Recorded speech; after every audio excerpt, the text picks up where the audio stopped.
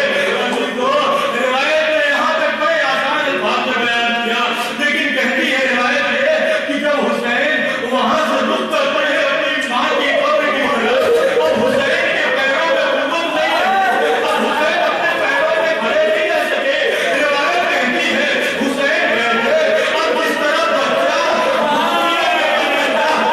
اپنی ماں کی آغوش میں جاتا ہے، حسین نے چلنا شروع کیا، گھٹنوں کے بل چلتے چلتے قبر سیدہ کے قریب آئے، قبر سیدہ کو ماں کی آغوش سمجھا، قبر سیدہ سے مل کے اے اللہ اب حسین مدینہ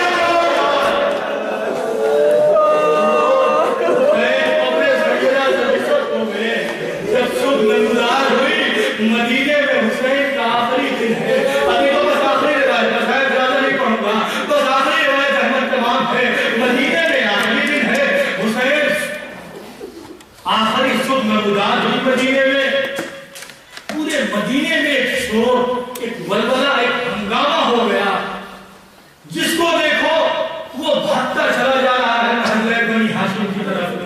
عزیز و راوی یہ کہتا ہے میں نیا پہلی بار مدینہ گیا تھا، میں نے کیا دیکھا کہ پورے شہر میں ایک ہنگامہ، ایک ولولہ مچا ہوا ہے۔ میں کسی سے بھی پوچھتا ہوں بھائی کہاں بھاگے جا رہے ہو، سب یہ کہتے ہیں محلہ بنی ہاشم کی طرف۔ میں پوچھتا ہوں بھائی کیوں، کوئی وجہ نہیں بتاتا، کسی کے پاس بڑا وقت نہیں ہے، ہر آدمی بھاگتا چلا جا رہا ہے۔ میں نے ایک آدمی کو پکڑا، میں نے کہا بھیا کیا سبب ہے، اس پورے مدینے میں ہنگامہ کیوں ہے، یہ اتنا ولولہ کیوں مچا ہوا ہے، آخر یہ تمام لوگ بھاگ کس طرف رہے ہیں، کہا تمہیں معلوم نہیں ہے، تم نئے آئے ہوئے ہو، اجنبی ہوئی شہر میں، کہا تمہیں پتہ نہیں ہے آج محلے بنی ہاشم کی طرف سب جا رہے ہیں، کہا کیوں، کہا آج بنی ہاشم مدینہ سے کربلا کی طرف جا رہے ہیں۔ ابھی دو اب جو میں نے یہ سنا تو میں نے سمجھ لیا کوئی جانے والے محترم محبے ورنہ پورا شہر جاتا کیوں۔ میں بھی لوگوں کے ساتھ بھاگتا ہوا آیا، میں نے ایک اونچی جگہ دیکھی، ایک اونچائی کی جگہ دیکھی، اس اونچائی پہ کھڑا ہو گیا اور اونچائی سے میں نے مناظرہ کر، اس اونچائی سے میں نے دیکھنا شروع کیا۔